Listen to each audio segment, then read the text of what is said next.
No debería haber ido a esa boda, pero lo hice. Y honestamente, fue el mejor error de sus vidas. Desde que entré al salón supe que algo estaba mal. No era solo la decoración exagerada o la sonrisa forzada de mi prima, la novia, era esa sensación rara en el pecho, como cuando sabes que te están usando pero todavía no entiendes cómo. Me acerqué a la mesa principal esperando al menos un saludo decente. La tía Marta ni me miró. ¿Literal? Pasé frente a ella y fingió estar ocupada acomodando unas flores que ya estaban perfectamente alineadas. Me acerqué un poco más y dije que qué tal, que felicidades, que todo se veía bonito.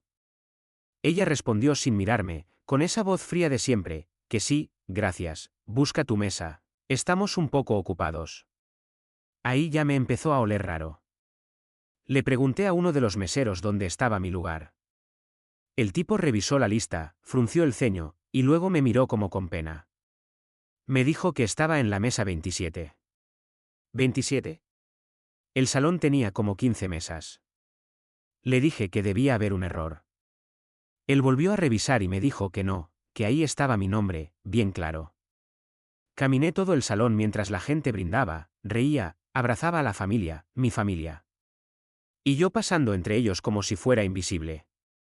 Y entonces la vi.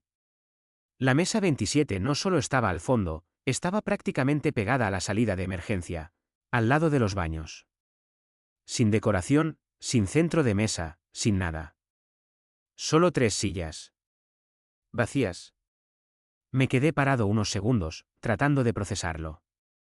Entonces uno de mis primos pasó cerca y le pregunté qué estaba pasando. Él se rió incómodo y me dijo que no sabía, que así lo había organizado la novia. La novia. Mi prima. La misma a la que ayudé cuando nadie más quiso.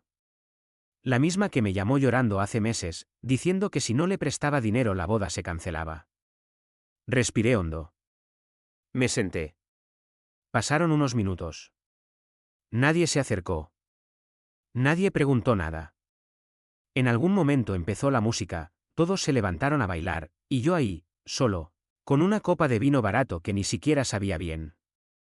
Y fue en ese momento cuando tomé la decisión. No iba a hacer un escándalo. No iba a arruinar la boda, todavía. Le pedí a un mesero otra copa. Levanté el vaso ligeramente, como si estuviera brindando con alguien invisible, y sonreí.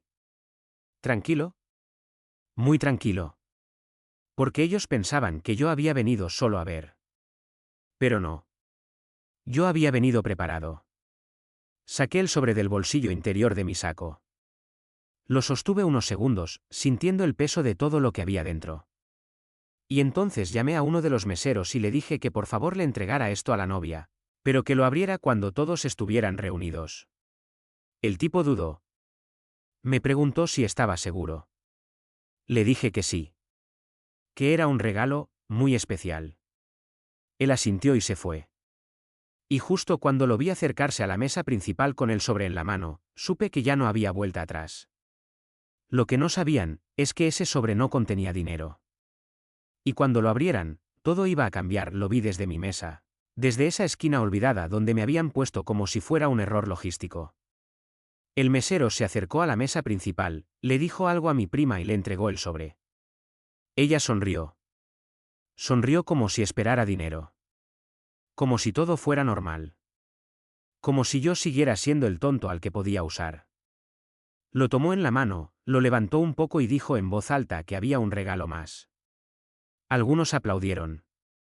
Otros ni siquiera sabían de quién era. Yo levanté mi copa otra vez. ¿Tranquilo? Silencioso. Ella empezó a abrirlo con cuidado, para no arrugarlo.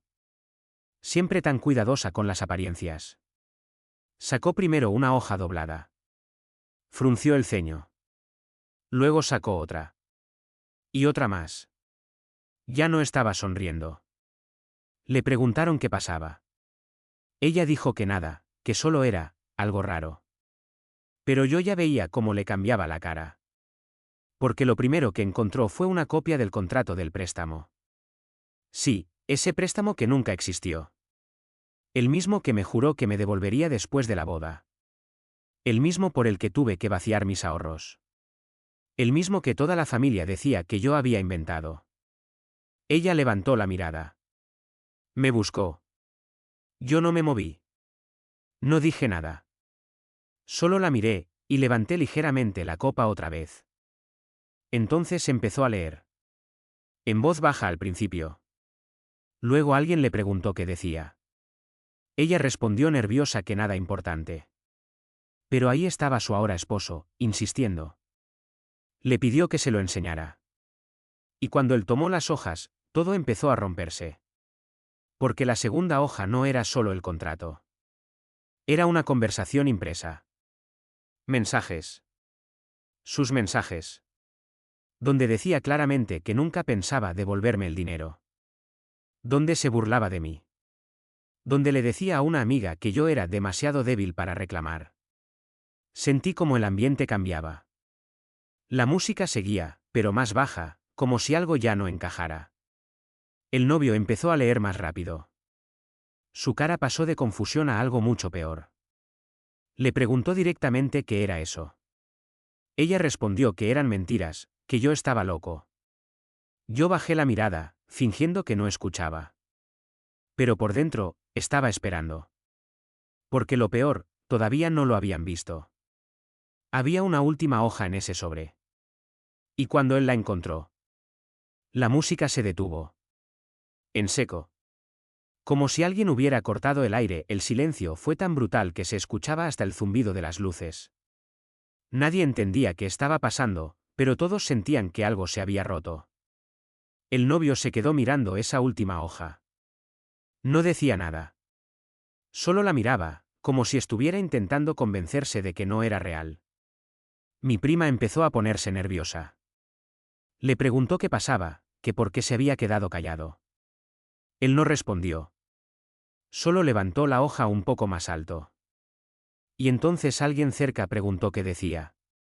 Él tragó saliva, y dijo que no podía ser. Ella empezó a reírse, pero era una risa falsa, forzada. Dijo que seguro yo había manipulado todo, que siempre había sido un exagerado, que yo estaba obsesionado con ella. Yo seguía sentado. ¿Qué? Observando. Porque esa última hoja no era una simple conversación. Era una transferencia. Pero no una cualquiera. Era la prueba de que el dinero que yo le había prestado no fue para la boda. No. Fue transferido directamente a una cuenta a nombre de su ex. El mismo ex con el que supuestamente ya no tenía contacto. El mismo ex que, según ella, era parte del pasado. El novio levantó la mirada lentamente y le preguntó si eso era verdad. Ella respondió rápido, demasiado rápido, que no, que eso era falso, que seguro era otra persona con el mismo nombre. Pero él ya estaba revisando los detalles. ¿La fecha? El número de cuenta. Todo coincidía. Y entonces, vino el primer golpe real. Él le preguntó directamente si seguía hablando con su ex. Ella dudó. Solo un segundo. Pero todos lo vieron. Y ese segundo fue suficiente. La gente empezó a murmurar. Ya no era un rumor suave. Era una ola que crecía. Yo podía escuchar fragmentos, que qué está pasando, que eso no puede ser, que esto es una locura. Mi tía Marta se levantó de golpe y le dijo a mi prima que arreglara eso ahora mismo, que estaba haciendo el ridículo. Ella empezó a llorar. Pero no era un llanto limpio, era desesperado, desordenado. Dijo que todo era un malentendido. El novio le preguntó entonces por qué había más hojas en el sobre. Sí. Porque había más. Ella se quedó congelada. Yo apoyé los codos en la mesa, y por primera vez en toda la noche, sonreí de verdad. Porque sabía exactamente que venía ahora. El novio metió la mano otra vez en el sobre, y sacó un pequeño USB. Un maldito USB. Lo levantó como si fuera algo peligroso. Preguntó qué era eso. Mi prima empezó a negar con la cabeza. Dijo que no lo conectara, que no sabía qué era, que seguro era una trampa. Pero ya era tarde. Uno de los amigos del novio dijo que había una laptop cerca, donde estaban controlando la música. Y antes de que alguien pudiera detenerlo, llevaron el USB. Todo el salón empezó a moverse. La curiosidad pudo más que el respeto. Yo me levanté lentamente. Dejé la copa en la mesa, intacta. Y caminé despacio hacia el centro. Sin prisa. Sin esconderme. Cuando conectaron el USB, hubo un momento de duda. Alguien preguntó si de verdad iban a hacer eso. El novio dijo que sí. Que quería la verdad. La pantalla grande, la que usaban para las fotos de la pareja, se encendió. Y entonces apareció el primer archivo. Un vídeo. Mi prima gritó que no. Literalmente gritó.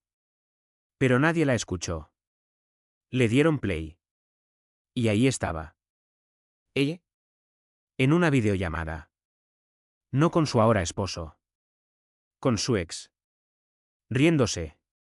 Diciendo que todo iba perfecto. Que la boda era solo un trámite. Que después se irían juntos, con el dinero.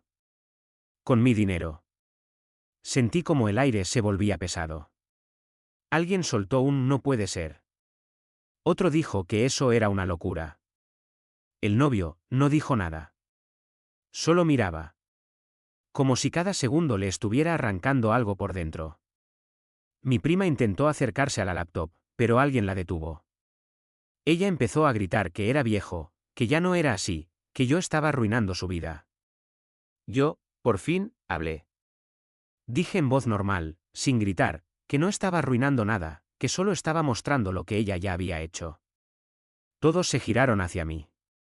Por primera vez en toda la noche, todos. Le preguntaron si eso era cierto. Ella dijo que no, que yo estaba loco, que siempre había sido un resentido. Entonces levanté la mano un poco, y dije que no era el único vídeo. Silencio otra vez. El novio giró lentamente hacia la pantalla, y abrió el siguiente archivo. Y ahí, fue cuando todo se salió completamente de control. Porque en ese segundo vídeo, no solo hablaban de dinero. Hablaban de él. De su esposo. Se burlaban de él. Decían que era fácil de manipular. Que era el plan perfecto. Que nunca sospecharía. Vi cómo las manos del novio empezaban a temblar. Y entonces, pasó algo que ni siquiera yo esperaba. Porque alguien más, habló. Desde otra mesa. Una voz que no debía estar ahí. Una voz que dijo que eso no era todo. Y cuando me giré para ver quién había hablado, sentí por primera vez que esto podía volverse mucho más grande de lo que yo había planeado. La voz vino desde una de las mesas del medio. No era fuerte, pero atravesó todo el salón. Dijo que eso no era todo. Y lo peor fue que, la reconocí. Era mi primo Daniel. El hijo perfecto de la familia. El que siempre estaba del lado de mi tía. El que, hace unos meses, me había dicho a la cara que dejara de inventar cosas sobre el dinero. El mismo que ahora se estaba poniendo de pie, con una expresión que nunca le había visto. No era enojo. Era culpa. Todos se giraron hacia él. Mi tía Marta le gritó que se sentara, que no hiciera más espectáculo. Pero él no la escuchó. Me miró directamente a mí, y dijo que lo sentía. Yo no entendía. Le pregunté qué estaba diciendo. Él respiró hondo, y dijo que él sabía. Silencio absoluto otra vez. Mi prima empezó a gritarle que se callara, que no dijera nada. Pero ya era tarde. Daniel dijo que él había visto las transferencias hace semanas. Que ella le había pedido ayuda para mover el dinero. Que le dijo que era algo temporal, que luego lo arreglaría. El novio dio un paso atrás. Literalmente como si le hubieran golpeado. Le preguntó a Daniel si estaba diciendo que todo eso era verdad. Daniel asintió. Pero no terminó ahí. Porque luego dijo algo que hizo que incluso yo me quedara congelado. Dijo que no solo era el dinero. Que había algo más. Mi prima empezó a llorar, a gritar, a suplicar que parara. Mi tía se acercó a él y le dijo que si hablaba, que se olvidara de la familia. Y ahí fue cuando Daniel hizo algo que nadie esperaba. Se rió. Una risa corta, amarga. Dijo que esa familia ya no significaba nada. Y entonces soltó la bomba. Dijo que el ex no era solo el ex. Que en realidad nunca dejaron de estar juntos. Que toda la relación con el novio fue parte de un plan. Un plan para sacarle dinero. El salón explotó en murmullos, gritos, sillas moviéndose. El novio se quedó completamente pálido. Le preguntó directamente a mi prima si eso era verdad. Ella no respondió. Solo lloraba. Eso fue suficiente. Pero Daniel no había terminado. Dijo que había más personas involucradas. Y cuando dijo eso, sentí un nudo en el estómago. Porque ya no era solo ella. Ya no era solo una venganza personal. Esto se estaba volviendo algo mucho más sucio. El novio preguntó quién más. Daniel dudó un segundo, y miró directamente hacia la mesa principal. Hacia mi tía Marta. El salón entero se quedó en shock. Mi tía empezó a negar inmediatamente. Dijo que eso era absurdo, que su propio hijo estaba mintiendo. Pero Daniel no se detuvo. Dijo que ella sabía. Que fue ella quien sugirió aprovecharse de mí. Que dijo literalmente que yo siempre había sido el fácil. Sentí algo romperse dentro de mí. No de enojo. De claridad. Todo encajaba. Las miradas. El desprecio. La forma en que me aislaron. No era casualidad. Era estrategia. Yo no era un invitado olvidado. Era un problema que querían mantener lejos. El novio empezó a retroceder, como si necesitara aire. La gente ya no sabía dónde mirar. Algunos sacaban el teléfono. Otros simplemente observaban, como si fuera una película que se había salido de control. Mi prima, desesperada, intentó correr hacia la salida. Pero alguien la detuvo. No sé quién. Solo sé que no llegó lejos. Y entonces, pasó lo que nadie esperaba. El novio empezó a aplaudir. Lento. Frío. Todos lo miraron como si estuviera loco. Él sonrió, pero no era una sonrisa normal. Era peligrosa. Dijo que qué increíble. Que todo había sido un espectáculo perfecto. Se giró hacia mí, y me preguntó si yo había preparado todo eso. Le dije que sí. Sin adornos. Sin orgullo. Solo la verdad. Él asintió. Y luego dijo algo que me heló la sangre. Dijo que yo no era el único que había venido preparado. Silencio otra vez. Un silencio pesado. Incómodo. Yo fruncí el ceño. Le pregunté a qué se refería. Él metió la mano en el bolsillo de su traje, y sacó su propio sobre. Uno idéntico al mío. Lo levantó frente a todos, y dijo que antes de esta noche, él también había tenido dudas. Que había estado investigando. Que no confiaba completamente en ella. Mi prima dejó de llorar por un segundo, y lo miró con miedo real. El tipo abrió su sobre lentamente. Demasiado lentamente. Como si estuviera disfrutando cada segundo. Y cuando sacó la primera hoja, vi mi nombre. Mi nombre. Mi propio nombre. Mi corazón se detuvo por un instante. Porque en ese momento entendí algo que no había considerado. Esto ya no era solo su caída. Ni siquiera era solo mi venganza. Había algo más. Algo que yo no sabía. Algo en lo que yo también estaba metido. Y por primera vez en toda la noche, sentí que tal vez había abierto una puerta que no podía cerrar. Cuando vi mi nombre en esa hoja, sentí literalmente cómo se me helaba el cuerpo. No era miedo todavía, era esa sensación rara de que algo no cuadra, pero no sabes por qué. El novio levantó la mirada y me sostuvo la mirada. No estaba enojado. Eso era lo peor. Estaba tranquilo. Demasiado tranquilo. Me preguntó si de verdad pensaba que yo era el único que sabía jugar ese juego. No respondí. Porque en ese momento ya no estaba seguro de nada. Él bajó la vista otra vez y empezó a leer en voz alta. Dijo mi nombre completo. Dijo la cantidad exacta de dinero. Dijo la fecha. Todo correcto. Hasta ahí, todo parecía simplemente repetir lo que yo ya había expuesto.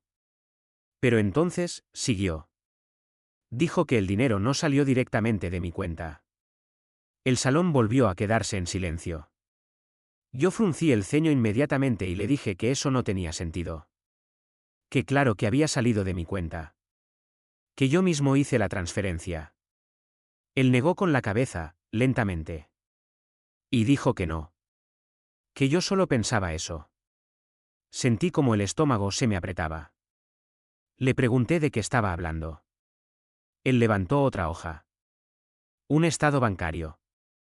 Pero no el mío. Era de una empresa. Nunca había visto ese nombre, pero algo en mí empezó a encajar demasiado rápido. Él dijo que el dinero que yo le presté a mi prima había sido reembolsado a mi cuenta unas horas después. El ruido en el salón volvió, pero ahora era diferente, más confuso. Yo negué con la cabeza. Le dije que eso era imposible. Que yo nunca recibí ese dinero.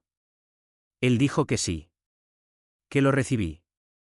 Pero que no me di cuenta. Porque entró como parte de un pago mayor. Un pago de una empresa para la que yo había trabajado hace meses. Sentí un golpe seco en el pecho. Porque ahora sí, algo empezaba a tener sentido. Demasiado sentido. El novio siguió hablando. Dijo que esa empresa estaba siendo investigada. Por fraude. Por lavado de dinero. Por usar a terceros como intermediarios sin que lo supieran. Y entonces dijo lo peor. Dijo que mi cuenta había sido utilizada como canal. Que el dinero que yo presté nunca fue realmente mío. Que era dinero sucio. El salón entero explotó.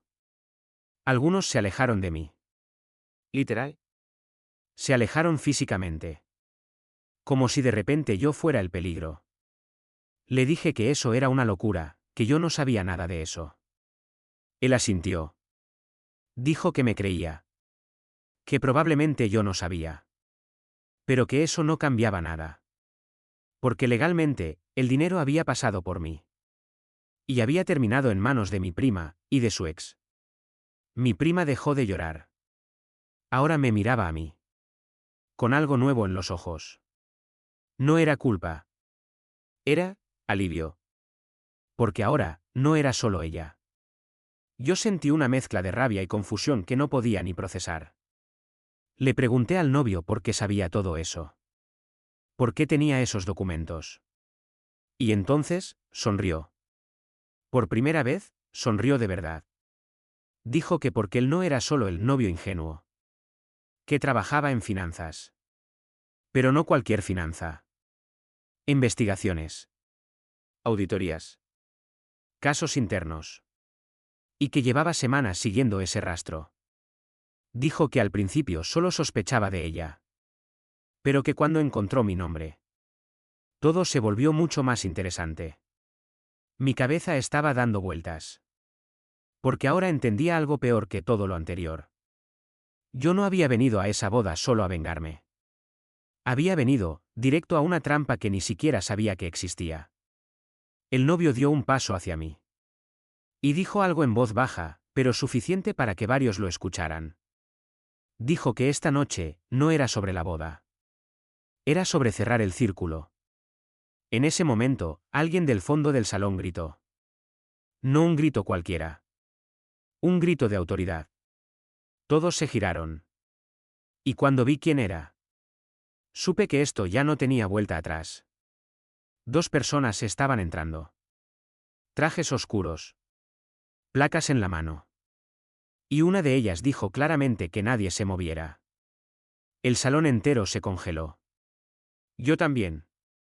Porque en ese segundo entendí que mi sobre no había sido el final. Había sido el inicio. ¿Y ahora? Ya no éramos solo una familia rota en una boda. Éramos parte de algo mucho más grande.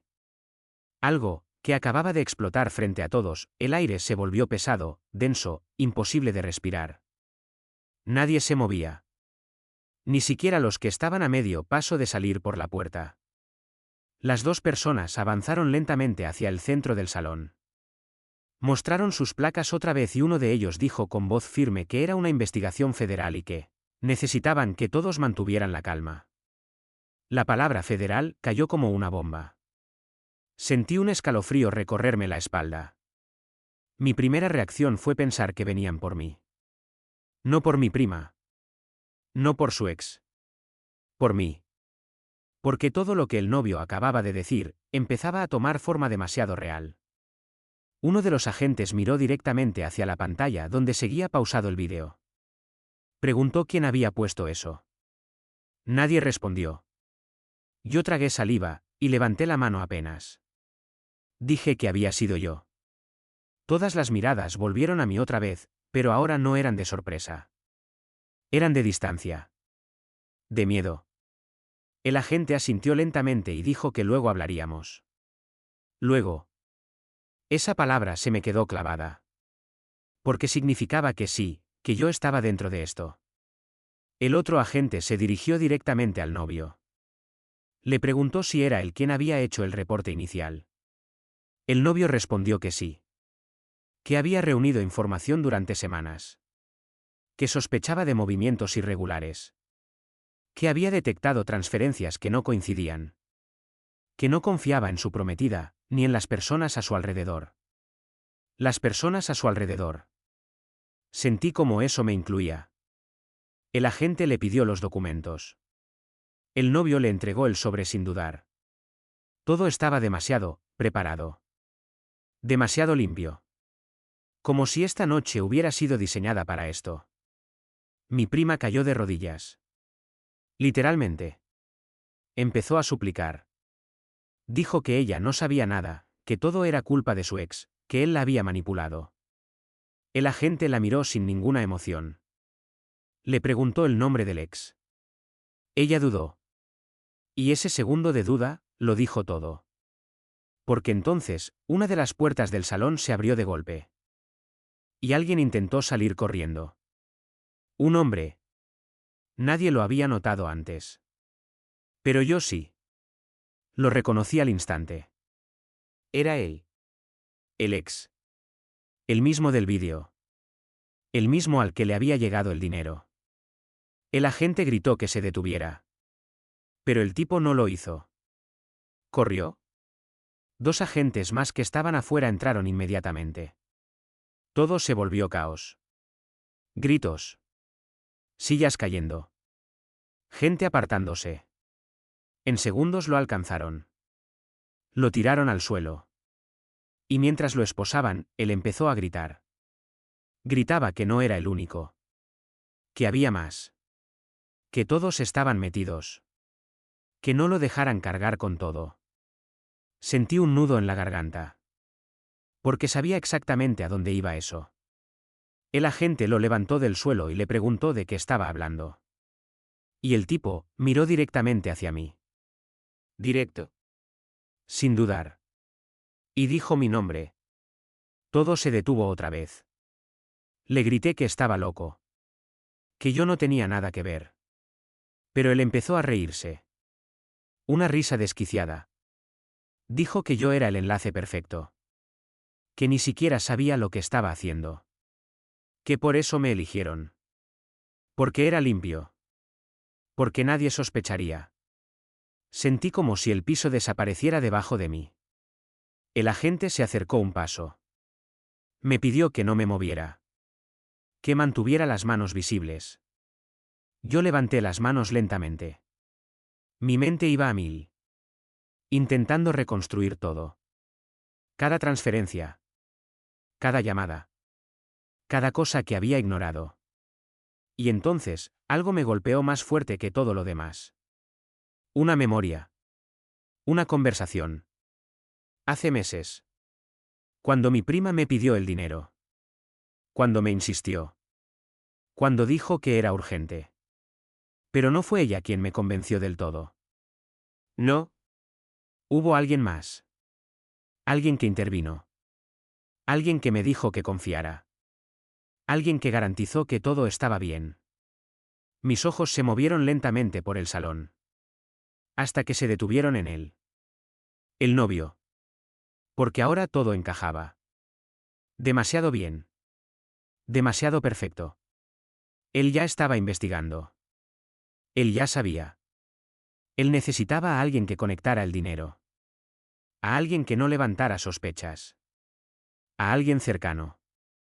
A alguien manipulable. Yo.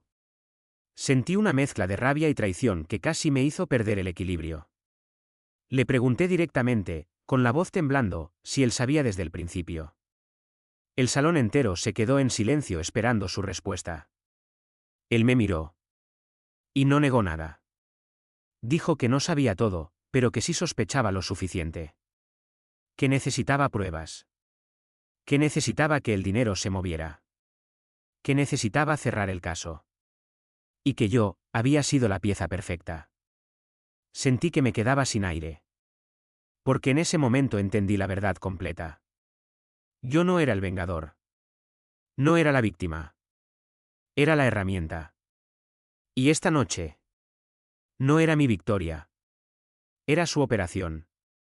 Los agentes empezaron a moverse más rápido. Uno de ellos dijo mi nombre completo, y que necesitaban hacerme unas preguntas formales. Mi prima seguía llorando en el suelo. Su ex estaba esposado. Mi tía, en shock absoluto. Y yo. De pie en medio de todo. Sin saber si acababa de hacer justicia. O de arruinar mi propia vida, el agente se acercó lo suficiente como para que ya no hubiera espacio para dudas. No era una conversación. Era un procedimiento. Me pidió que entregara el teléfono. Luego el documento de identidad. Luego que me sentara. Pero yo no me senté. No todavía.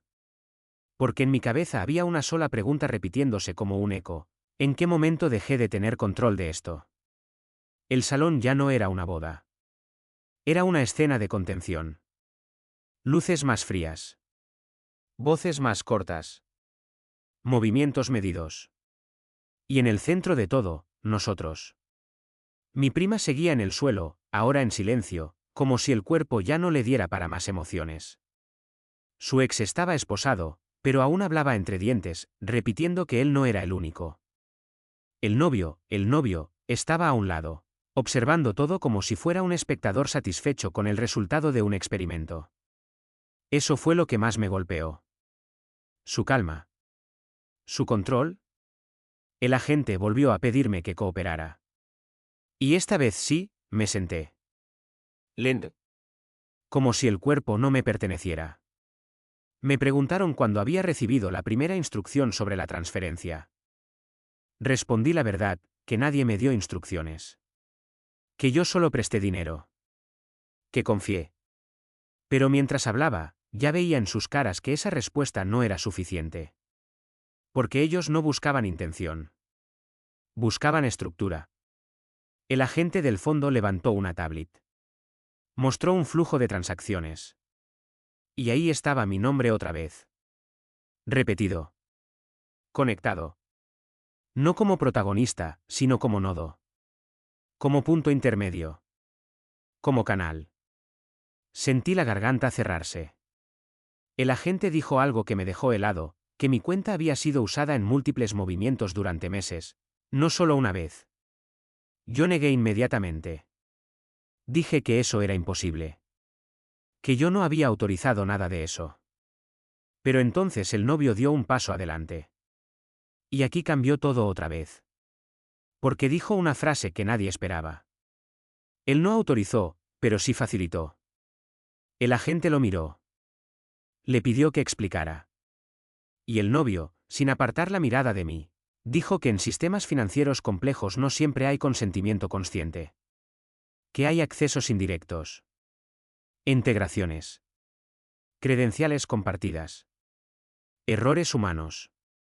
Y que alguien había tenido acceso a mi entorno digital. Sentí un frío real en el estómago. Porque ahora no era dinero. Era acceso. Mi teléfono. Mi correo. Mis sesiones abiertas. El agente me preguntó si había compartido dispositivos con alguien recientemente. Respondí que no. Pero en ese mismo instante, algo en mi memoria hizo clic. Un detalle pequeño. Insignificante. Hace semanas. Mi laptop fallando. Un técnico amigo de un amigo. Alguien recomendado por mi propia familia. Alguien que solo iba a revisarla rápido. Sentí el suelo inclinarse. El novio observó mi cara cambiar. Y supo. Sin necesidad de palabras. El agente pidió nombres. Yo dudé. Y esa duda fue suficiente. Porque en ese segundo entendí algo peor que todo lo anterior. Esto no empezó en la boda. Ni en el dinero. Ni en mi prima. Empezó mucho antes. El agente pidió que todo el mundo permaneciera en el lugar mientras verificaban identidades cruzadas. Pero ya era tarde para el control. Porque alguien del fondo del salón empezó a gritar otra vez. No el ex. No mi prima. Otro invitado. Alguien que nadie había mencionado. Una mujer. Que dijo que eso era exactamente lo que ella había visto hace meses. Que no era la primera vez. Que había más personas. Que esto era un patrón. El ambiente cambió inmediatamente. Los agentes se miraron entre ellos. El novio apretó la mandíbula por primera vez. Y yo, solo pude pensar una cosa. No soy el centro de esta historia. Soy uno de muchos. Y entonces uno de los agentes dijo que iban a ampliar la investigación a otros nombres.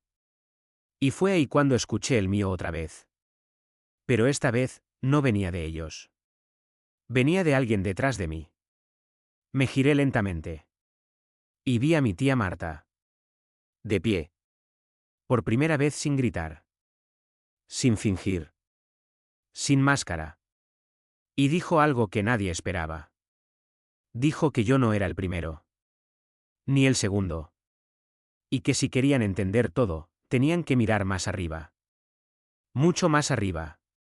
El silencio que siguió fue distinto a todos los anteriores. No era shock. No era confusión. Era anticipación. Como si el siguiente paso ya estuviera escrito, pero nadie quisiera leerlo en voz alta. El agente preguntó a quién se refería. Mi tía miró al novio. Luego a mí. Y finalmente dijo. Ae. Y señaló a alguien que nadie había querido cuestionar en toda la noche. El novio. El mismo que había investigado. El mismo que había descubierto todo. El mismo que había traído a los agentes. El mismo que había abierto el sobre. El mismo que había dirigido cada paso de la caída. El salón entero giró hacia él. Y por primera vez desde que empezó todo esto. Su sonrisa desapareció, el silencio se quedó pegado al salón como humo. Todos miraban al novio. Ya no había música, ni celebración, ni siquiera caos, solo una tensión fría, casi quirúrgica. El agente dio un paso hacia él y le pidió que levantara las manos. El novio no se movió. Solo respiró hondo. Y por primera vez en toda la noche, dejó de actuar. Dijo algo muy simple. Ya llegamos al final correcto. Nadie entendió eso. El agente insistió otra vez. Más firme. Y entonces el novio levantó lentamente una carpeta que tenía bajo el brazo. No era el sobre. Era otra cosa. Más gruesa. Más organizada. Dijo que lo que había pasado en esa boda no era un accidente, ni una venganza, ni una traición familiar. Era una operación de rastreo financiero.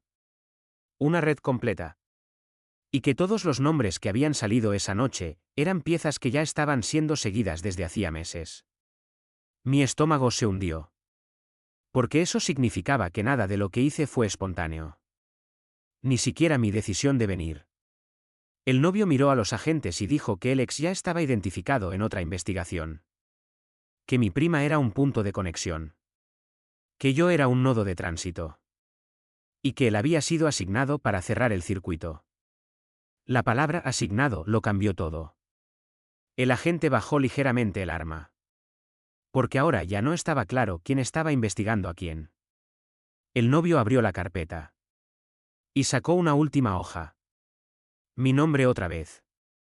Pero debajo, una firma. ¿Oficial? No de él. De una unidad mayor. Una operación interna. Y ahí lo entendí todo. El novio no era el investigador principal. Ni el villano oculto. Ni el manipulador final. Era solo el intermediario de algo mucho más grande. Un sistema que ya había decidido el resultado antes de que la boda ocurriera. Me miró directamente y dijo: lo único que hiciste hoy fue acelerar algo que ya estaba terminado. El agente habló por radio. Un segundo después, 2 personas más entraron al salón. No para arrestar al novio, sino para acompañarlo. Mi prima dejó de llorar. El ex bajó la cabeza. Mi tía se quedó inmóvil.